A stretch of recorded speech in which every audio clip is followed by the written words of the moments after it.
નમસ્કાર ખેડૂત મિત્રો, હું જયકુમાર એગ્રોસેલ વતી આ વિડીયોની અંદર આપ સૌ ખેડૂત મિત્રોનું હું હાર્દિક સ્વાગત કરું છું। આજે તારીખ છે 12 મે 2026 ના હિંમતનગરના કાકડોલ વિસ્તારના ખેડૂત જોડે આજે આપણે ઊભા છીએ કે જેમને ઉનાળુ મગફળી કરેલી છે। ઉનાળુ મગફળીની અંદર એગ્રોસેલની નવીન પ્રોડક્ટ મહાસલ્ફેટનો ઉપયોગ એમને પોતાના મગફળીના પાકની અંદર કરેલો છે। તો આજે એમનું હાર્વેસ્ટિંગ ચાલુ છે। અત્યારે ખેડૂત મિત્રો તમે જોઈ રહ્યા છો। તો હાર્વેસ્ટિંગ સમયે આપણે એમના ફિલ્ડ ઉપર છીએ। તો મહાસલ્ફેટથી એમને શું ફરક દેખાયો અને વર્ષોથી એ ઉનાળુ ખેતી કરતા આવ્યા છે મગફળીની, તો પહેલાંની ખેતી અને મહાસલ્ફેટ વાપર્યા પછીની ખેતીની અંદર એમને શું ફરક દેખાય છે આપણે એમના સ્વમુખે સાંભળીએ। પહેલાં લઈએ એમનો પરિચય। તમારું નામ?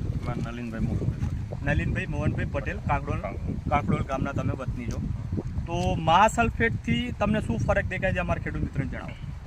સલ્ફેટ આમ દાણા પર આધાર છે અને મગફળીની ક્વોલિટી પણ સરસ છે। બરોબર, દાણા ભરાવદાર છે, મગફળીની ક્વોલિટી પણ અત્યારે ખેડૂત મિત્રો તમે જોઈ રહ્યા છો। દાણો એક સરખો, ભરાવદાર અને વજનદાર, બરોબર। તો પહેલાં જે તમે મગફળીની ખેતી કરતા હતા ઉનાળુ અને આમાં બેમાં શું ફરક તમને ડિફરન્ટ દેખાય? આમ ઝડપી થોડું ભરાવદાર, બરોબર। થોડુંક જોરથી લાઉડલી બોલજો। શું ફરક દેખાયો? મગફળી એકદમ આમ ભરાવદાર, જલ્દી ઝડપી થઈ, બરોબર। સાચું। એના સિવાય તમે મહાસલ્ફેટ સિવાય બીજી કઈ જોબોના 2% જોબોના 2 વખત તમે ઉપયોગ કર્યા હતા। તો ખેડૂત મિત્રો, મહાસલ્ફેટની થોડીક વાત કરું તો એની અંદર 6 પ્રકારના પોષક તત્વો કે જે છોડને જરૂરી હોય તમામ પ્રકારના પોષક તત્વો કંપનીએ દાણાદાર સ્વરૂપમાં આપેલા છે। એની અંદર વાત કરીએ તો પોટાશ છે, મેગ્નેશિયમ છે, સલ્ફર છે, કેલ્શિયમ છે, ઝિંક છે અને બોરોન છે। તો આનાથી મગફળીનો વજન ભરાવદાર થશે, વજન વધશે। તો ખેડૂત મિત્રો, તમે એનો ઉપયોગ પાયાના ખાતર તરીકે કોઈપણ પાકની અંદર તમે કરી શકો છો।